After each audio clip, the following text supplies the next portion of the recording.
listening to the B4evaKool podcast. My name is Rex45. My name is TJ with Two Wheels and Coffee. What's going on, man?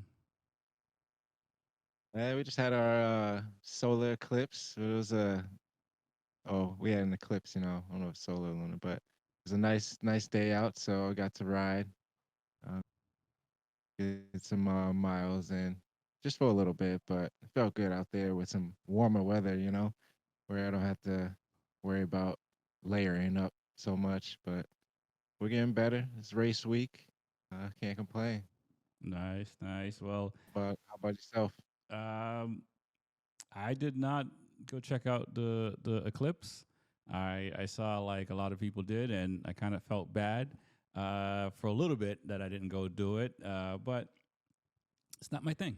I've come to terms with that. So I was like the It I was, happens every once in a while. yeah, no, I know all that too. Well, it happened, I think, in 2017 or something like that, or early, recently, in recent times. Um, well, no, I think it's one of those things that if you haven't experienced it, and you know, probably should try it once in your life, as they say. And if you're one of those, if you like that kind of stuff, space and you got a telescope or telescopes and you look into the stars all the time, then you're out there doing a thing. Um, but I'd rather go look at motorcycles, man. So that I come to terms with. Hey, I mean, I didn't like travel far for it. There's some people who flew or Oh, for sure, drove miles yeah. just to go to a location. I mean, it wasn't too dark when it happened compared to some videos I saw, but I didn't Ru- go too big on it. Exactly. I mean, I'm, like I said, I've seen it. I've checked them out before, but that's not my thing. So I'm okay. Not missing out on it. But I just see some cool photos of folks and some of the photographers that go to the track and take photos of bikes and stuff like that on the track. Some of these guys they took some photos and posted them. So it's definitely cool to see. It's breathtaking. It's beautiful. All that stuff. But I think I was hitting tennis balls yesterday with my daughter. When it's, That's progress too. So yeah, you know what it is. It's priorities, man, and stuff to do. So if I was doing nothing, I would have looked up. But the schedule's already jam packed anyway, and I have to get as you're always trying to manage your time as best as possible, but trying to get better at it. right. So, with that said, this is not that kind of show where we talk about space and all that fun stuff. So let's get into what we normally do on the Be Forever Cool podcast, man. We just talk about motorcycle racing, and lots of news happening in MotoGP. Lots of news happening all around the world when it comes to motorcycle stuff. There's a lot of crazy stuff. I don't even think we have enough time in one show to get into everything. I think we might have to start doing a couple of shows a week or something just to cover some of the other topics beside MotoGP, World Superbike, because at the country levels, there's a lot of motorcycle racing. BSB just had their test in. Australian Superbike just kicked off their season. So there's and Motor America about to kick off our season. Well, I'm not in it, but I'm in America uh, in a few weeks as well. So we got MotoGP. I think before we talk about what's going to happen in Coda, Fabio Quartararo inked I believe a 2-year deal with Yamaha. Oh yeah. Uh, we talked about it on one of the last shows of any moves to be made of where places may fall, riders may fall, and we was talking about Fabio or where he might go, and it was only a select few, and it's good to see that he re-signed. I mean, I'm sure the money was there, but there's something that they guarantee that they can get this thing developed, and I'm sure he's all for it. He's a hard rider, so I'm happy for him. So, do you think it's they're sorting out the bike is the reason he signed, or was it from what I understand, MotoGP, they're like the Secret Service. You don't really know what's going on, who makes what kind of what. So there's people saying you look like he inked a 12 million euro deal for 2 years, which is pretty high, I would say, for Yamaha. Honda is one of the few manufacturers that, I mean, they paid Mark Marquez. I can't say they paid everybody else. But Ducati went out and spent a bag of money on Lorenzo, but they don't normally do that as well. And so it seems like it's a good amount of money, for 2 year deal. But do you think it's money, or do you think they're sorting out the bike? Well, compared to what he got, well, what they shown that he was getting, I mean, it's kind of like double the money. And compared to what Aprilia was gonna offer him, uh, Yamaha was offering more. So I think it has to do with the money. Um, but just for 2 years, I'm sure things will develop. As they got more contingencies now to do so. So hopefully, with the money they're giving them, they can help develop the bike. But I think it's also the money. Right. Yeah. I mean, I did see that Aprilia offered like 4 mil. I don't. Again, we don't know how true these numbers are. Yeah. It'll be. Mark Marquez took a significant pay cut to win championship, to try to win a championship, right? And so and he has 8 of them, right? So um, you know it, I don't know. The money's nice. Um, the Yamaha, it's. I mean, it's what close to the top 10, top 8, top 10 this the last couple of rounds so far. So if it's just the money, I don't know what that season, how long that you can, the money's gonna make you happy, right? Because I gotta assume you got well over 39 races left or something like that, 38 races, give or take. If he finish outside the top 10 at the end of the year and he hasn't started his new contract yet, you think he's gonna be happy, um, even though he has the money? No, I don't. I mean, it's just like I'm just thinking like if he, what all said and done, like you said, Mark took a pay cut, but they have an established team with Yamaha and Fabio, I'm sure. And to not be satisfied with your results with Yamaha and jump to a different manufacturer for a pay cut, hoping to win a championship. I don't know. I don't know. It's a It's risky it's deal. I don't know. Like Aprilia, if that's the place that he would go, I mean, are they better than Yamaha that much?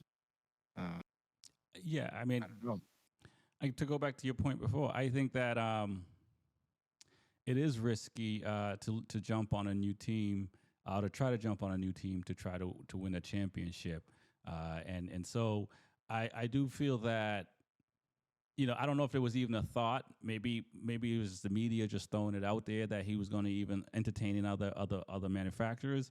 Uh, but I've talked about this in the past. There's something about loyalty, right? Because Yamaha gave Fabio his chance, and well, the satellite team, right? And it was just, I don't know if I forget who it was now, Petronas at the time. I don't know if, from my understanding of them, watching a race, and one of the guys is also like, how about this guy who I think he did well in, I think Quartararo did well in Assen in Moto 2, and just on that they gave him a shot, right? And I think if that didn't happen, I don't know if he might have made it to MotoGP. In all honesty, because he really wasn't on the radar like that, and I don't think any one of us took him, like he would be a contender, like he would be a world champion right now, type of thing. I mean, you look at other riders that has come and gone in MotoGP as well. So I think there's some loyalty there for Quartararo to stay with Yamaha, because they gave him a chance, and they stuck with him. And also, there's something about what you see what Rossi's doing with Yamaha and stuff like that. They're building that longevity when it comes to brand building, right? So Yeah. I think Marquez has a slight chance of kind of messing up his longevity as far as being able to, push out, a Honda gear, or a Mark Marquez CBR 1000 SP or whatever kind of thing. Like we see what Rossi's doing right now and stuff like that. So he may not need it, Marquez, if he does really well in Ducati. But if he doesn't, if he has like a Lorenzo kind of thing with Ducati, then it's like Lorenzo don't really have a place. I mean, what I'm saying, Rossi got more titles than him as far as when it comes to Yamaha. So Yamaha is going to lean towards Rossi, I think, before Lorenzo at the end of the day, and what Rossi's done to the sport. So I think there's some of that for Quartararo to say, okay, I can build my brand. And I got to figure that the Yamaha is going to get quick again. I don't think it's something that they're going to be stuck for 10 years in this situation kind of thing. I think they're going to figure that out pretty quickly. So money doesn't hurt, but I think if you think about your career long term, it's nice to be. You see what they do with Carl Fogarty and Troy Bayliss and some of these other guys that they do one-off bikes for and stuff like that, and that kind of thing. So I hope it was, more like the loyalty side of things, because that makes more sense than to be chasing titles, especially, he's still pretty young. Yeah, no, I agree with that 100%. Um, Obviously, the money does help, and I mean, just because of the loyalty, and I'm sure that he'll be even more loyal as the future to come. But like you said, you want to work on your own brand. You come in and you want to win a championship, and he's done it. So your focus is on winning the championship, probably not on yourself. It's for your team. And if you keep going and not winning, um, you lose pretty much yourself basically. So what a better time to know that he's gonna be in Right. MotoGP. He's not. He's got a seat, so he can help market himself and still focus on trying to win at the same time. Right. But Yeah. It may just loyalty, I think, is a big part. right. It may just be a have fun year for him this year. Yeah. But he has Rins on his team, and I don't know. We don't know the backstory of Quartararo and Morbidelli, but it seems like there was just it doesn't seem like they vibed, right? I've never got I haven't got an impression that you hear Pecco talk about his teammates in the past and stuff like that. You hear other guys talk about their teammates. Quartararo, when he always spoke of Morbidelli, because Quartararo was winning more at that time and was getting interviewed more and that kind of thing. And Morbidelli was going through his tough times. I don't know if he didn't know how to handle the media or whatever, but some things he said kind of, if I was Morbidelli, I would have felt a little bit away about it, that kind of thing. And I know, so I never really felt like they kind of hung out together and have fun together. Where I think Rins and Quartararo get along much better. From just what we've seen, in press conferences and stuff like that. So I think having Rins as a teammate, I don't know if he's going to be there for 2025, but probably will be, because he's also doing fairly well as well on the Yamaha. I think they probably going to have fun this year and hopefully just try to figure out the bike as best as possible. If that bike finishes in the top 8, that's progress for them. Yeah. I mean, like you said, when you have a teammate, especially, you want to push each other. Obviously, there's probably one better than the other, but you want to do things together, push each other, and try to develop the team aspect as well. Um, but yeah, I mean, I totally agree. It's good for it's I good for forgot lots of, say again. no, lots of, I forgot what one Oh, of the things you you totally mentioned. agree that Rins and Yeah, Quartararo have a better relationship right. in So public than Quartararo did with Morbidelli. yeah, I also think that Renz, um, like you said, he's a great rider. He's been on what, this is his third manufacturer in like 3 years. Right. Um, and he's won, even on the last one. So I think he's gonna have a great chance and to push Fabio this season. Right. And like I don't know who might get the podium first. That's pretty big. It would be interesting, but uh, I before we jump into Coda, I will say, since you brought it up, I would probably say Rins because he's going to Coda. Yeah, I was thinking the same thing. And when Rins is up front, he just like knows what to do. Right. Yeah, But yeah. when he's in the back, it's I don't know. It's just something's obviously wrong. I mean, obviously the bike's not a Ducati, but um, when he's front running, you just gotta pay attention to him. You know, he surprised a couple riders running up front and taking the win. Well, Not just at Coda, but other places. and when he was on Suzuki, and Right. there was a lot of times he was up front and he crashed out. A lot of times he was up front, Oh he yeah, crashed out. I mean, yeah. I know Pecco had a crash out year in 2022. I think yeah, we're at now. But man, Rins would have some more wins under his belt, at least maybe 4 or 5 wins under his belt that he crashed out in the leading the race or second or third place. Funny thing is when I first started, basically when I was really getting into MotoGP, this was the year Rins crashed out a lot. And I was just like, this guy, man, what is wrong with him? But come to find out, he's actually a really good rider, and he brings a good spirit. And I think that the Yamaha team hopefully will have a more solid year than last year. Yeah, I will say I think the Yamaha this year is a better bike than the Honda last year, and so Yeah. far. And he was able to win on the Honda last year, and so I think he has a better bike going into Coda this year. Better turning bike, probably similar to the Suzuki. So you know, yeah, I think he has a pretty good shot. So yeah, Yes. so yeah, I think Rings has a pretty good shot at winning Coda this year. You know what I mean? Where and like I said, he was on a better bike. He's on a better bike this year than he was last year. So I'm definitely looking forward to that. The weekend coming up, which is it's going to be here really soon. There's a lot of MotoGP guys already in California, Miami. They're checking out the states as we're talking. Oh yeah. I mean, we finally got a race in United States. I mean, we always have it once a year, but it's here now, and I like to see like my guy Jack Miller. Um, Yeah, so you got the he hat. uh, he always has a fun time when he's at Coda. So um, no matter what result he ends up in, but I'm rooting for him as well. But we know it's gonna be so. It's like another big story. Like it's not just another race. There's so many uh stories that are behind this race that people want to see. Exactly. Yeah. Mark winning 7 times. This could be his eighth, and we got people running for championships, and it's gonna be a good one. Nice long track, and can't wait. Hopefully the weather turns out well. Right now, what do you what are your expectations, or what do you who do you think? I mean, we've already said Marquez.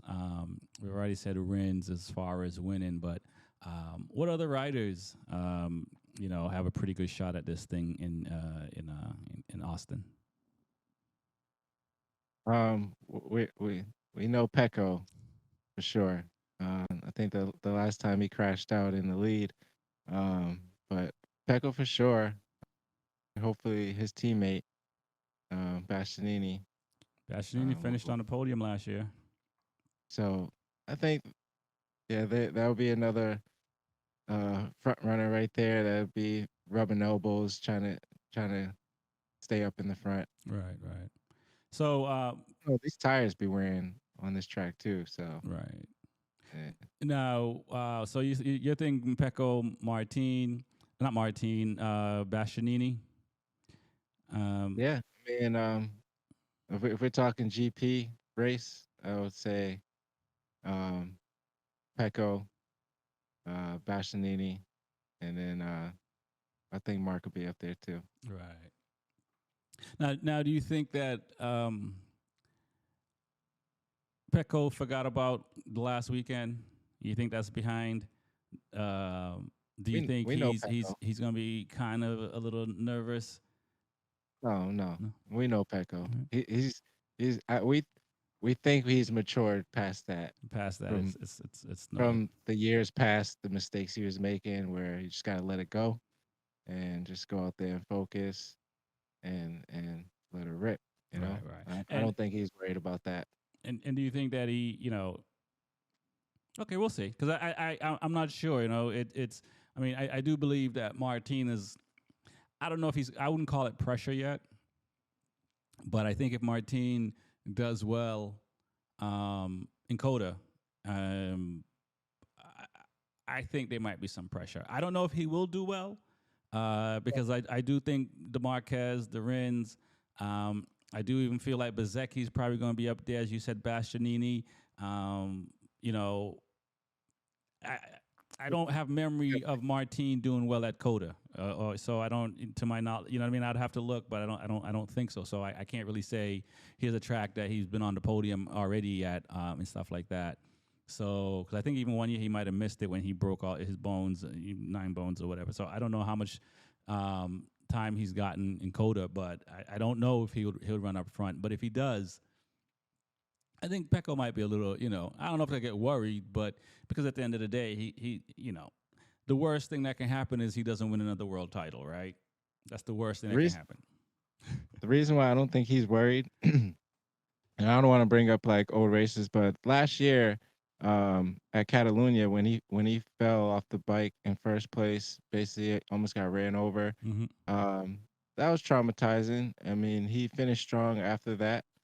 Um, and we can go back to our last race, Portimao, where Martin has crashed on that track, and he finished first. Now we talk about Morbidelli, who had a bad uh, winter test.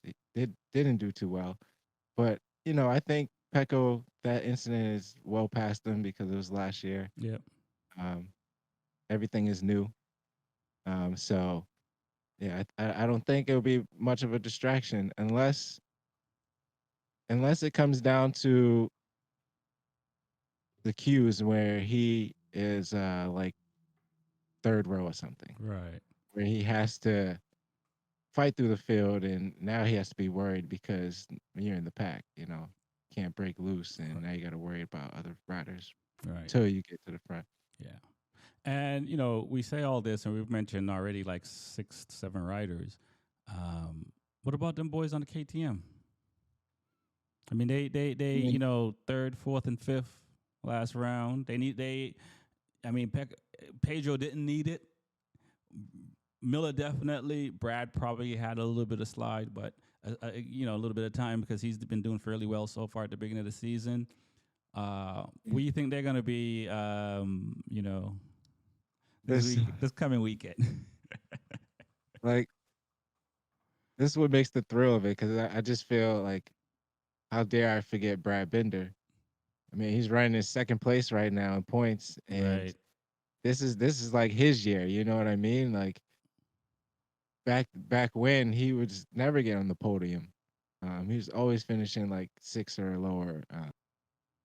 And ever since that rain race where he stayed on the track, Mm-hmm. uh, and slicks and won, I mean, felt like he's gotten a little boost. But I think I think they're gonna be up there. I mean, I know I said who I think will be up front, but yeah, I think Brad Bender for sure.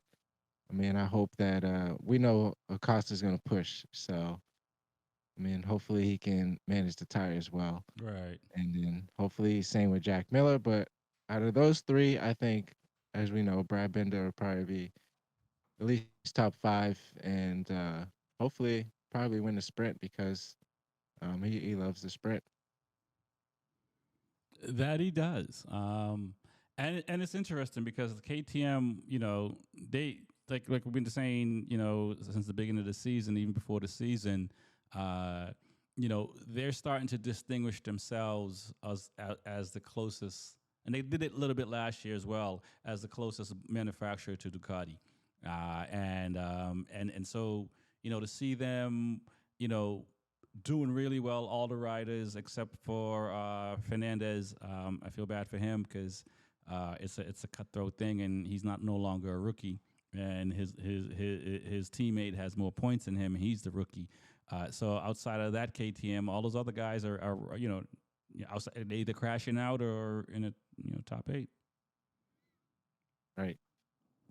Man, yeah, this is like I said, a long track. It's basically a 2 minute lap, and we'll see if they can hang on, because everyone's gonna be chasing Mark Marquez. Like you said last year, Mark had an incident where something happened with his start, and he ended up in the back of the pack, and he was able to push his way through pretty wildly, but he, finished I think top five. But yeah, this is gonna be an interesting race. Can't wait to see what the KTM's and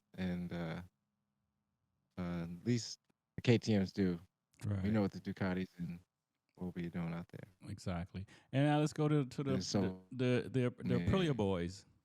All right, so let's talk about the Aprilia boys and the Aprilia manufacturer as a whole, because now that Quartararo has signed back with Yamaha, somebody, one of those riders know they're gonna lose a seat for next year, right?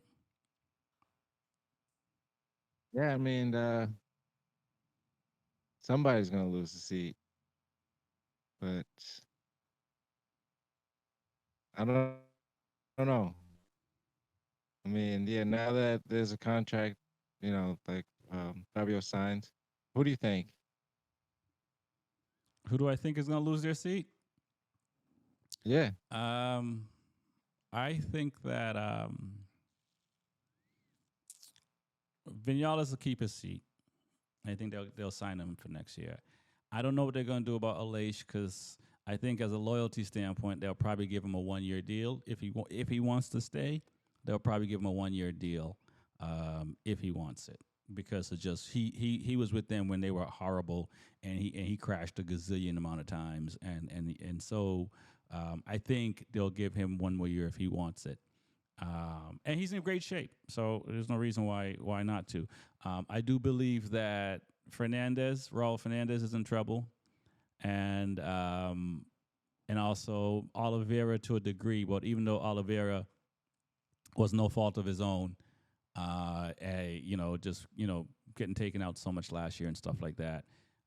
So I don't know if the new owners will give him a chance or they want a fresh start.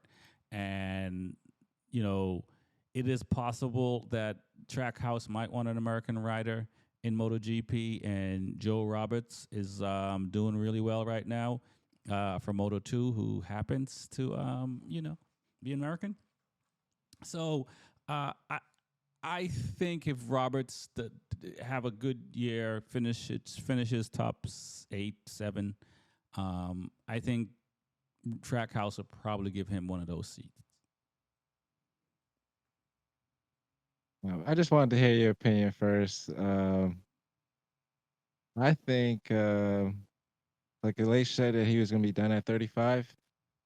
I don't know. Maybe this would be the last year, because I don't know. Do you think they would want a new factory rider? Maybe push Miguel, or if Miguel can have a better year, push him. Right. I think And then, not to cut you like off, you said, but bring an American.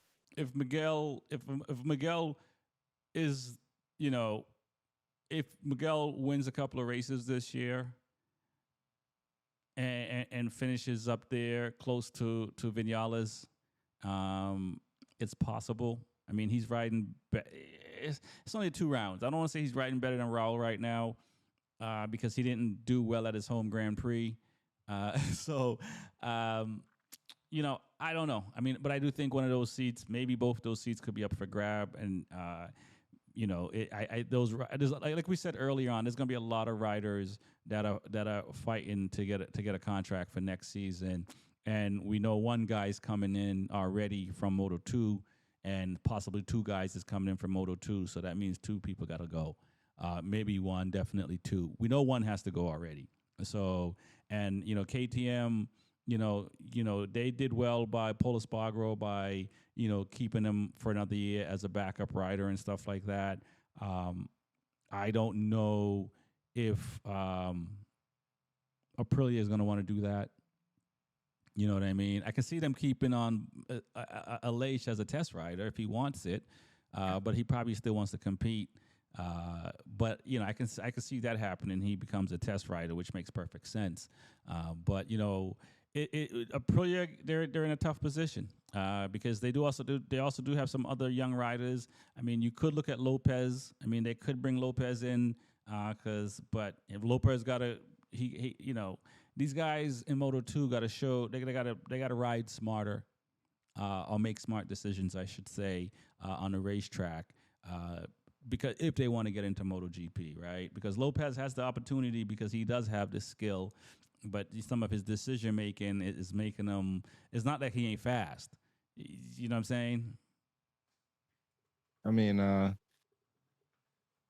yeah, I don't know. The players either have to do a fresh start. Like I said, they also in a tough spot because they I don't know if they're the manufacturer that has the most problems throughout the year, but they also have a lot of uh not the rider problems, it's like, Mechanical, yeah, a lot of mechanical, mechanical right? problems, and that's some issues they like, do you want to just say this is a bad rider, we need a new Right, right. uh Yeah, rider, and you still have mechanical problems. And I don't know if like Miguel and all of them have is the best data like Aleix has and stuff like that. I don't know how that works with the satellite teams, but right. um From my understanding, they're in a tough spot.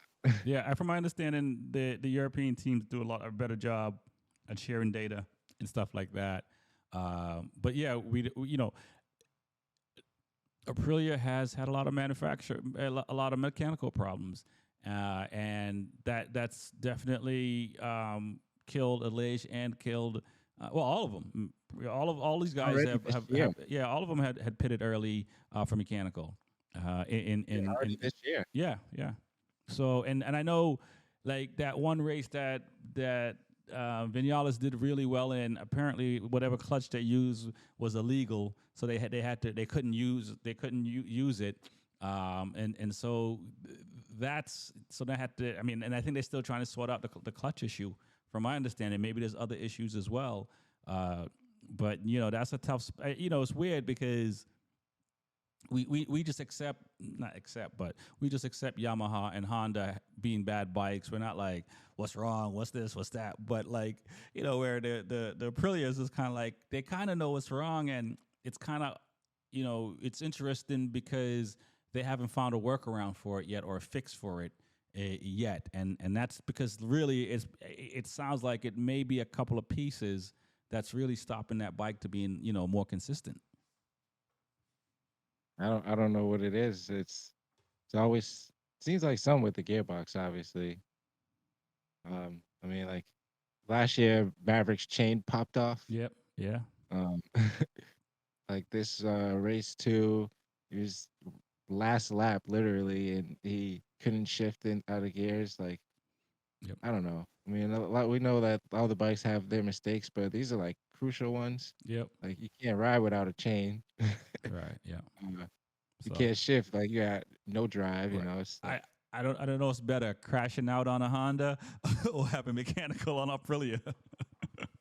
uh, I'll go with the mechanical. Yeah. So far, because they've all been okay. Right? uh, Except for Maverick had a little freak accident at the end. I don't know. He flipped yeah, off but the bike. he got up and But walked though. That's the best. right? That's the good part. But no, it's tricky. And to go back to your point about riders coming in. I think the young riders coming in realize there's not a lot of seat. I think what happened with the riders that in Moto 2 around the time that Aprilia was trying to bring people in, and riders was like, no, your bike is awful. We're not going. They didn't say that exactly, but we're not going essentially, right? And I don't think that's going to happen again. You know what I mean? I don't because I think that Aprilia sorted out the problem and things got better. So I think all those riders, and even Aleix called them out, I think last year or the year before on it, all these riders didn't want to come. Look now, that kind of thing. So I don't think that's going to happen again, even if they have mechanical. But so we'll see. I think, like, go back to the Aprilia guys. They have to get. I guess they have to get a little bit of a pass if most of if a good amount of their races They have DNFs on because of mechanical. I think they're going to have to get a pass. Uh, Right. and then that's just me on the sideline saying that, but I think so. Versus, is it them can't find that extra ingredient that they need to get to the next level? I think if something like that, then you can get rid of Ryder. Yeah, they'll probably measure that, but then they'll say, "All right, let's look at the races you have finished and determine that way." But I don't know. There's like we said, Ducati's in a hot seat, but they're in a better position. Like Aprilia still has a lot to figure out. I mean, like you said, they're also in a hot seat because Aleix stated that he doesn't want to race after 35. And what is he, 34 or Yeah, 33? this would be his last year if he decides to retire. If he's Yeah. holding on to So, what he said. so I mean, do they make that decision for him? Like, all right, you're cut, or like for him to decide. So yeah, they're in a tough spot. But yeah, hope for the best, and we'll see what this Coda can bring to him. Exactly. Let's see Yeah. what these four riders can do. Yeah. I know Maverick's gonna be out there fighting. So Definitely. I think so. I mean, I think I forget what how Leash too. Leish. Yeah, I forgot how he did last year. I gotta check, but um, I those Aprilia guys, they're gonna have to sort it out, and I don't know how much time they have for that. Aprilia in general is gonna have to sort it out because they probably could move people around. Honda is not gonna move many people around. Luca got a 2-year deal.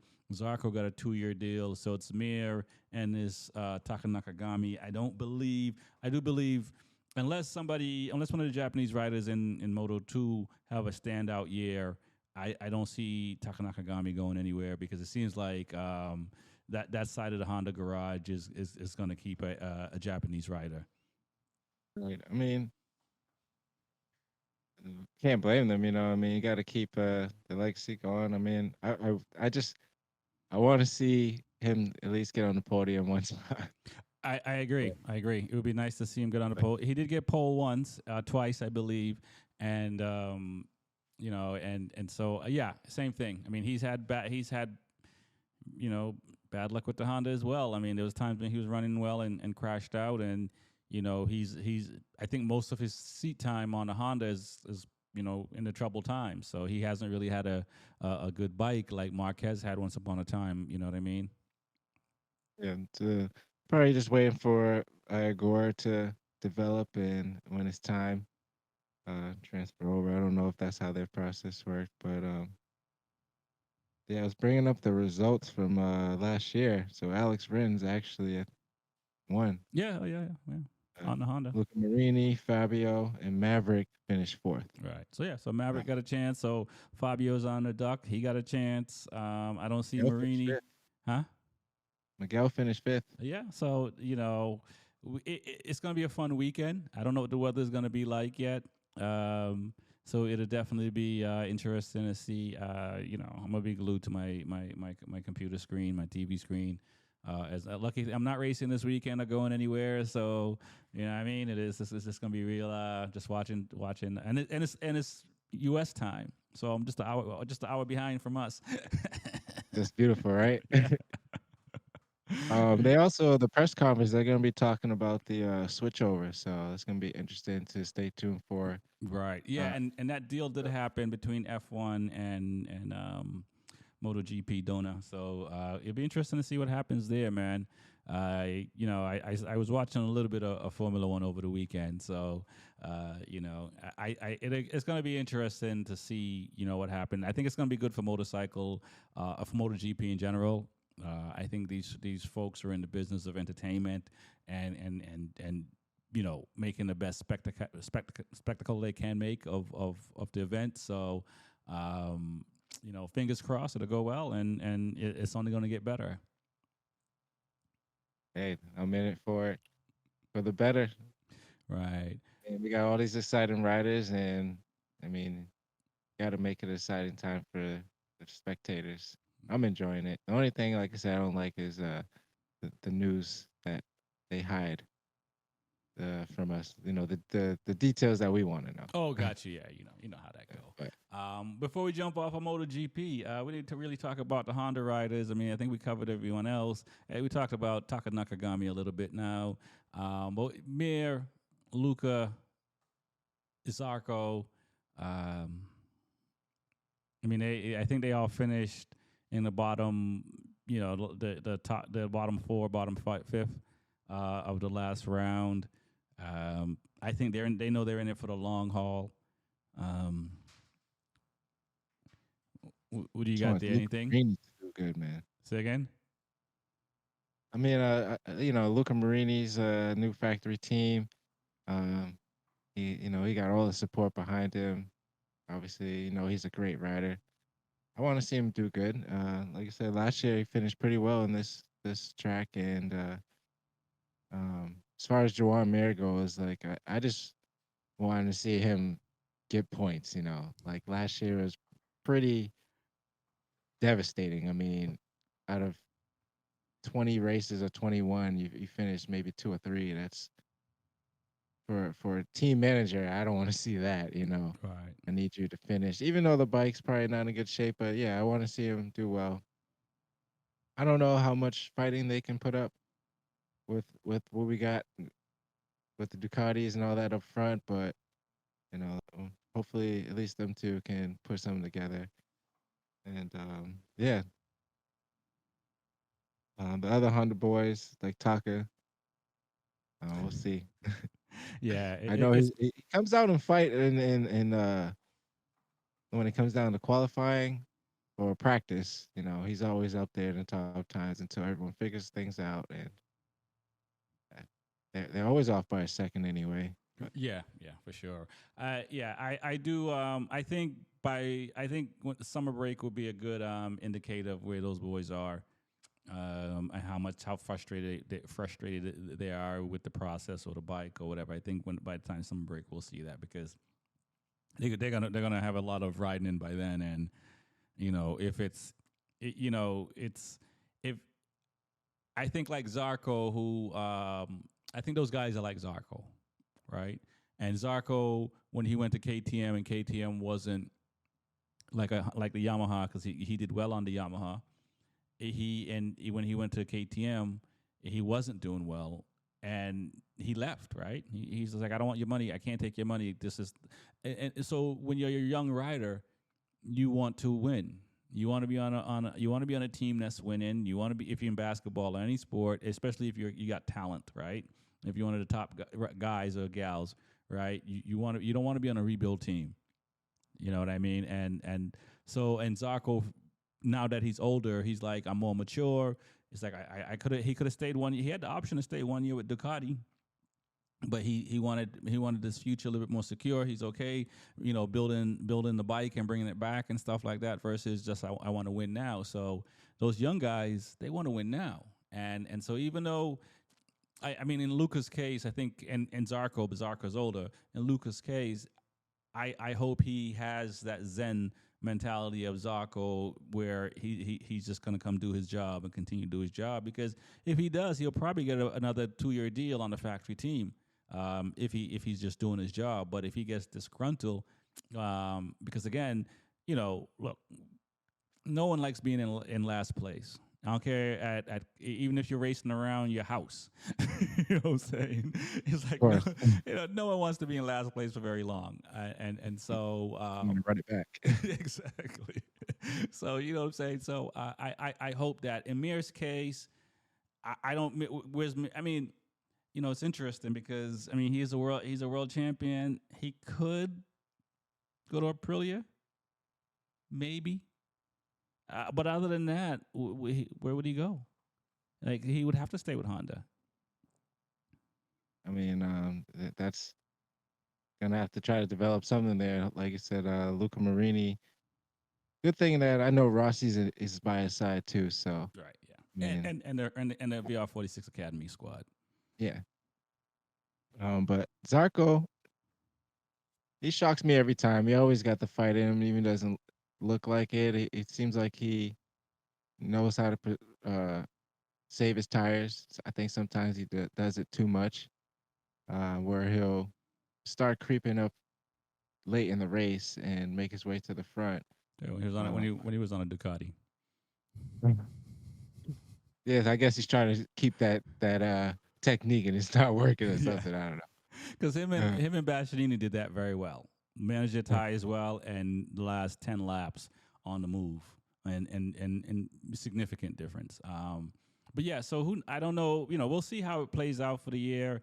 I'm a fan of all those guys, and I really hope that Honda gets it together because imagine if you know Honda, KTM, Aprilia, and Ducati. I mean, all the manufacturers really. I don't want to knock Yamaha or anything like that. And all of them. If all these bikes are running well, I mean, imagine like the competition is going to be even more fierce. So Check. it's in the best interest for Honda and Yamaha. It's in our best interest for Honda and Yamaha and Aprilia to do well because we see what it's like when there's 8 bikes and the 8 top riders, and we see what that looked like last year and this year, and now we got KTM in the mix more than ever before. I mean, it's still early in the season, but more than ever before. So it'll be nice when because when it was just Honda and Yamaha, them Rossi days and then Marquez days. It was, Pedrosa, Marquez, Lorenzo, Rossi. Now you're calling everybody. Everybody, it's you roll the dice who's gonna win. So I definitely from the diehard fans, the diehard Yamaha people and Honda people and stuff like that. Yeah, they I like the riders. I like all bikes. You know what I mean? I don't. So I like seeing the competition, and it's always nice when some people don't like a level playing field, but when all the machines are similar and all that, and then it's just up to the riders, and then you see it's I don't know how to you just see something different. You know what I'm saying? Because it's just it's like poetry in motion. It's like music. You see it when the Ducati guys are battling and nobody's having to overbrake. You know what I'm saying? Nobody's to have to really push to the limit to get drive or whatever. Now they're riding smarter. They're playing more chess. You know what I'm saying? And so imagine when there's more manufacturers doing this, and you got like you know 14, 15 That's what I want. guys battling for the top 5 positions, and not just in certain tracks. That's when it's fun Exactly. I as mean, to watch. and that's why I want to see. Uh, you know, we know Ducatis and the KTM's is on the rise. We want to see Yamaha and especially Honda do better. But case in point, I know it's only been two races, four, 2 rounds, 4 races. But looking at the standings, the Honda team, Luca Marini has 0 points. Right, Goose egg. We go to Taka, he has 2. right. Then we go to Zarco, has 5. And then Juan Mir got 7. Okay, all right. That's not Not bad, but that's actually not bad. It's not great for sure, but at least they're in the like points. I mean, that's way at the bottom. I mean, there's a lot of people that's in the teens and the 20s, but I just hoping that I mean Honda will have a solid weekend, where they can finish in contention at least. I don't know. You listen, me and you both. I do Want hope some so. competition out Yeah, there. yeah, I do. Like I said, I'm a fan of me. I'm a fan of all those guys on the Honda, and it'll be one thing if they're recovering from an injury or mentally something's going on or whatever the case may be. But like when you already know your bike isn't good, you already know before you even like you're flying into you're in wherever you are in the U.S. or the world right now. You already know like, man, it's gonna be a long one. You Yeah. already know it. When the Honda goes down, it's like we're getting used to it. We're like, oh, it's a Honda, Yeah. you know. So, and So granted, they do have Rins from last year at Coda, so one of those Hondas should do well. One of those riders, and I say it's between Zarco and Luca. I would say, I think they got the best chance at Coda. for Luca, Yeah. So, But But look, yeah, I can't wait. okay, Can't wait. Couple days. no doubt, man. Guess, guess Can't wait the as weather well. here. So Should look up the weather there. See the forecast for Texas. forecast indeed. So it'll be interesting to see what happened. I'm looking forward to it. You got Moto 2 and Moto 3 happening. And I think we're out of time for to talk about those on this episode, but we're definitely gonna get caught up on Moto 2, Moto 3. Like I said at the beginning of the show, we're gonna definitely start talking about some of these other countries as well, because there's a lot of racing going on around the world, and a lot of riders that are coming up, and it's a beautiful thing to see. There's No doubt. So, so many races around the world. British, Australian, oh yeah, man, American, all over. I can't And wait. Got all my not only that, subscriptions. the young ones Yeah, just developing. It's just so cool to see these little kids or young adults uh, get the craft, because it's not easy. no doubt, no doubt. Not easy. So, on that note, let's shout out the sponsors, man. Yeah, I always want to thank J&G Performance, Hideaway Rentals, Woodcraft Technologies, and Vortex for No their doubt. support. No doubt. Go check them out and go spend some money. Shout out to HY Clothing, Hamden Yard. Go to hamdenyard.com. Get your latest gear. Go to Workbench Technology. All your tech questions, all your tech problems, you can get resolved. Shout out to Eli Block. He's getting ready for the Motor America series. Not Go to our B4evaKool page and check out the image and donate some money to Eli to get him through this race season, because racing is expensive and any little bit helps. My name is Rex45. My name is TJ with 2 L's and coffee. Peace. Peace.